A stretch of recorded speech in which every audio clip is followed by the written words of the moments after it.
Hey Edward, Hi, Lydia. how are you? I'm good. How are you? I'm good. Can you introduce yourself and tell us a little bit about yourself? Okay. My name is Edward. I'm a middle-aged Tanzanian young man.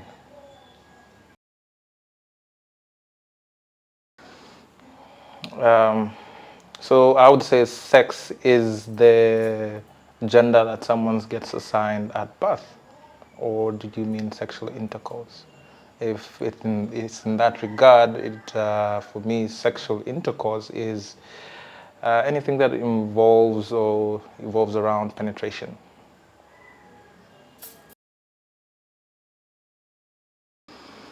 Yeah, I do. Um, I think I was around. I hope my mom doesn't get to see this.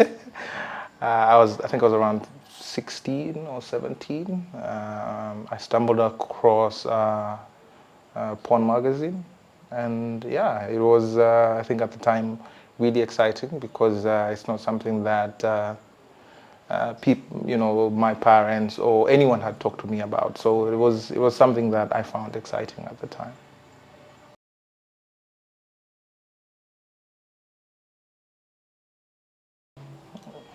Okay, so I think in the past, sex was about conquest.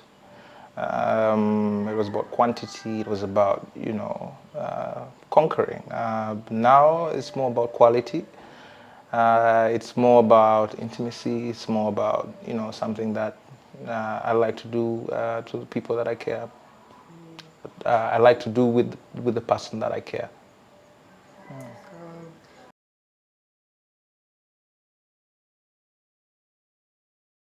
Yeah, definitely. I mean, it solves a lot of disappointment and a lot of um, unexpected or unmet expectations. So yeah, I think communication is very key. In a relationship, in a sexual relationship, partners need to speak up what they like, what they don't like, what turns them on, what turns them off.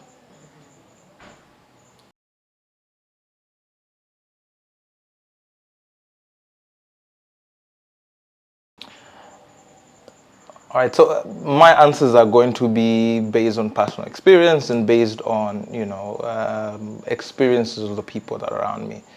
Um, I think in terms of anxiety inducing, I would say first times are usually like that for a lot of people because, especially for a man, because you're not sure if you're going to perform according to expectations and whatnot. Cringe, I think. From conversations with other men, I think most uh, men find coming cringy. Not the act of it, but rather, afterwards.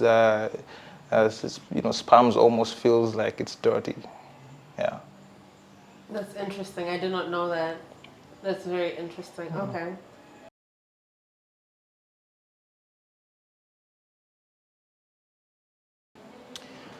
Uh, well, you can have sex and not have intimacy, and you can have intimacy and not have sex. But sex with intimacy is the bomb. I think intimacy is the ability to be vulnerable, the ability to let yourself go to the person that you care for, and the person cares for you. Well, sex is just sex. It's the act of penetration.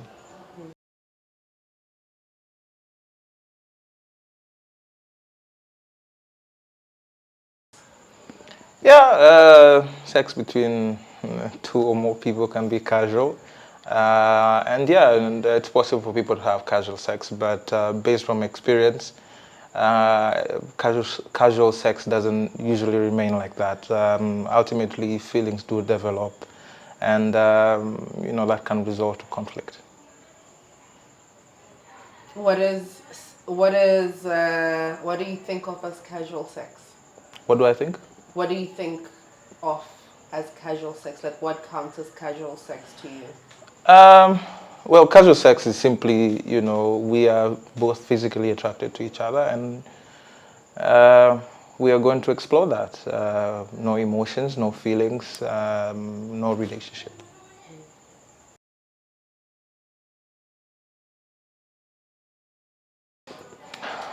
So consent is, I would say it's permission. It's, someone giving you permission to be, sexually physical with them. And this should, at all times, be explicit. It should not be implied. And it's better to seek consent when someone is not intoxicated or someone is not, compromised in terms of their feelings or their thought process.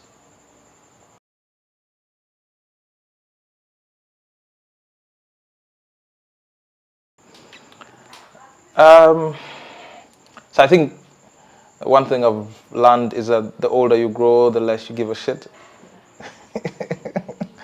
So I'm pretty comfortable in being able to communicate my desires and the things that, that I like. If you're using a lot of teeth, best believe I'm going to tell you.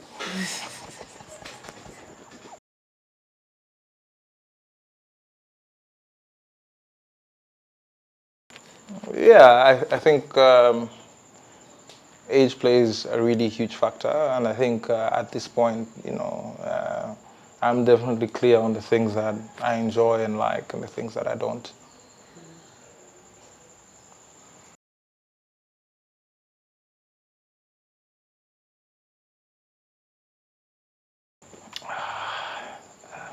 Again, I'm going to answer from a perspective of,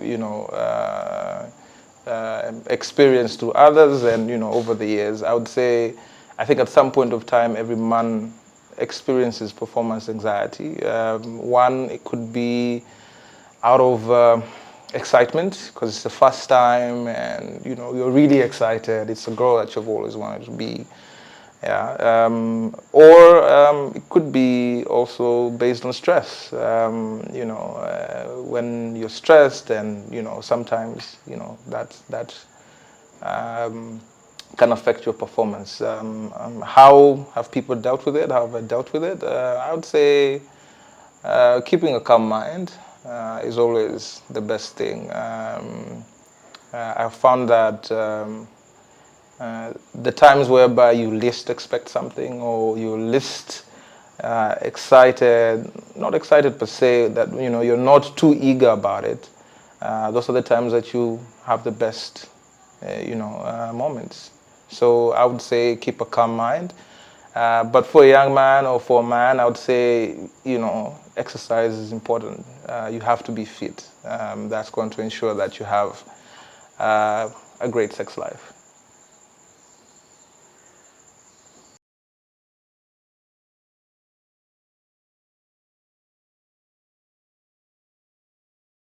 None. Must be nice. Yeah, I mean, um, I would say that initially or in the past, it will be, your first time. Yeah, and it's usually what a lot of men worry about, that, is she gonna think I'm too small or whatnot? But at this point of time, I know my game, so I'm not worried about how you see me naked.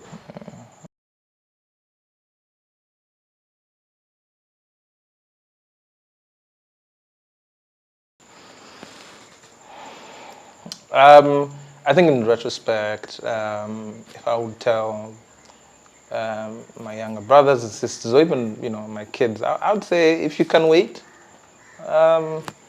wait. I feel, and I believe that sex tends to complicate and bring a whole lot of confusion, especially if you're still in school or you're still focused around something. So I would say, yeah, definitely wait. But if you are to decide not to wait, it should be something that you have decided as an individual, and not peer pressure or someone has pressured into. And take care of yourself. Wrap it up. There's so much things that could go wrong, especially for a young person if they're not really careful with how they approach sex.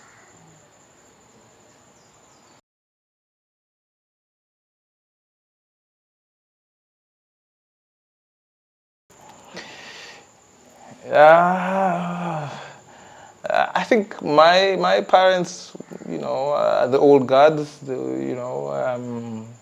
I don't particularly recall conversations about sex.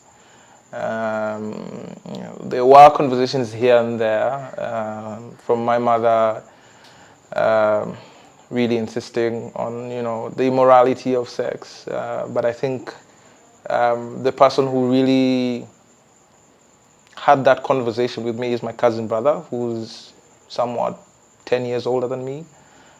He's the person that really broke it down for me and really went deep, and someone who I could actually go to with questions. Okay, that's pretty nice. How old were you when he had this conversation with you? I think around my teenage years, 14, 15 there. Okay. By that time, I think it was 20 something. Mm-hmm. Yeah, and he saw that I was growing up, and he opened up to me, and I found that those are one of the best things that he ever did for me, because it really helped give me the lay of the land. Mm-hmm. Yeah. Okay.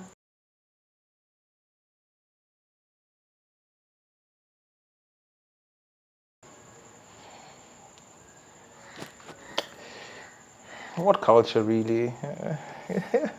um, I think based on my experience, I've studied a little bit outside the country. I would say that no, it hasn't, because for me it has been a process of learning and unlearning. So most of the things have been based on my own personal experiences and things that I've learned along the way.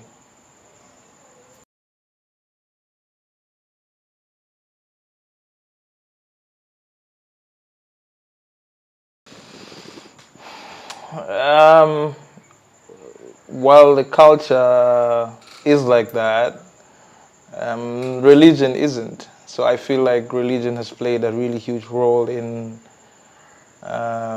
making conversations about sexual and reproductive health really a taboo.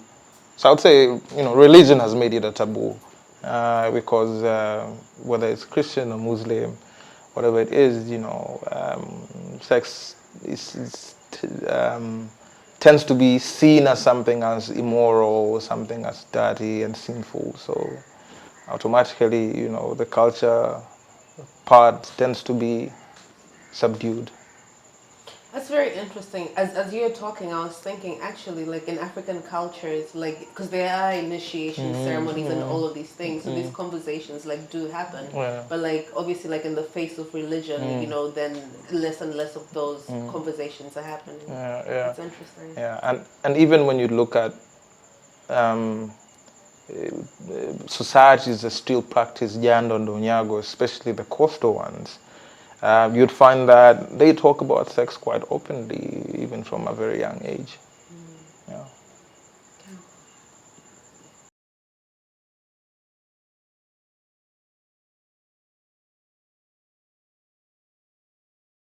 Yeah, I mean, definitely. I think with the whole empowerment beat about making or promoting women to be more vocal about everything else in society, sex included. Yeah, women are being more vocal in terms of what they want, but I also think that men are also being receptive um, to that, in the sense that sex isn't just about us; it's about also the individual that you're having it with. Yeah. I agree with that. I think men, our generation, are a bit more receptive than men like our father's generation. And yeah, okay.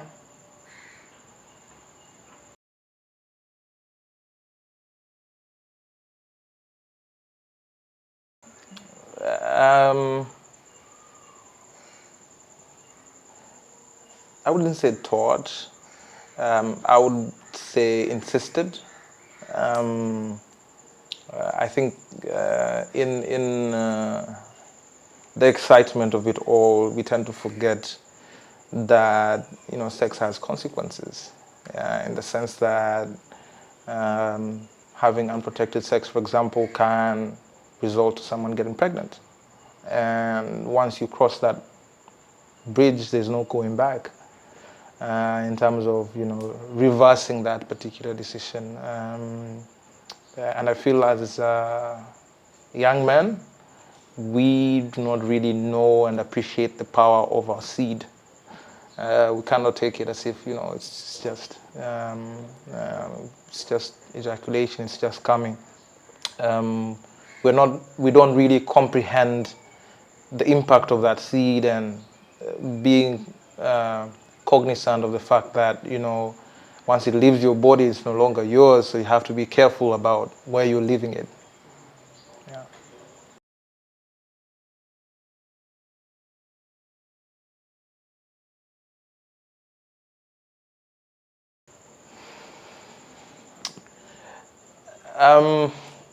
I really think that they're doing the best they can, but if you really want our kids to be educated and to be conversant about sex, I think this conversation should be also had from a family level and from a society level.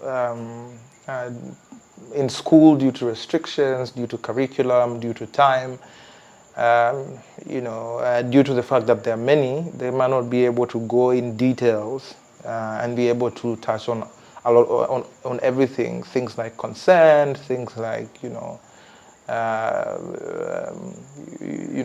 protecting yourself, and all that. So I feel that parents have a huge responsibility as well in having these conversations regularly and openly with their kids.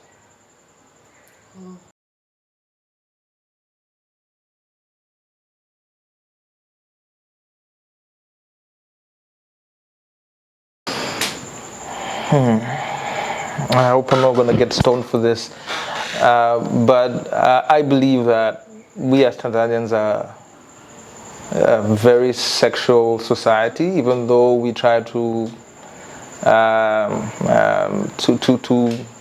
be the moral police.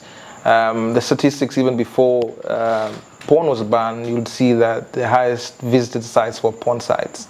And this speaks to, in terms of the type of content that people are really interested in and really want to be able to consume. So even with the banning of porn, people still have found a way of sort of going, navigating through that, whether it's through VPNs, through telegrams, and through all these things, through videos that people send each other. And in regards to how it influences, you can clearly see from, the different things that, are popping up. So for example, you'd see that sex toys now are being sold, and that is a result of porn and people being influenced by porn. You're seeing that people experimenting with different types of kinks, and which for me is a testament of definitely the influence of porn. So yeah, porn does influence us quite highly in terms of how we relate with each other sexually. Okay. Thank you.